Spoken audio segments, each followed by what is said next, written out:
Atualmente tem um plano de revitalização para o que está a área de São Nicolás, um plano que está bom de manejo de ministro Geoffrey Weaver, tem um board que não também, algum metro de lo que está a parada de bus aqui na São Nicolás, mas uma parada que está em mais mal estado.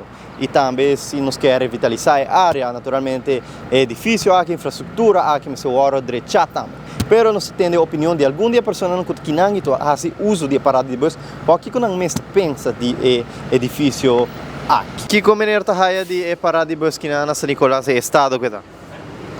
Parada de bus bisa waro direita, bisa waro arreglar, tu pode bisa waro arreglar, pilar não, tudo malo, dak também bisa waro se dá malo para direita.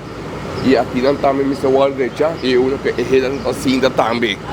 E também tocando o bus, também me sou para direita o bus também. Se mais o acrescento é mais do começar a trabalhar, lá que trabalhar com aqui para direita não de viagem. É um mantenimento. Está hobby verval, não? Pero sim, é mesmo manutenção sim. É dak não como é seguro? Quanto hero tá caindo na biya, hopi hero tá kasi cai riba diferente gente, na bim para trás riba je na lagi na mita.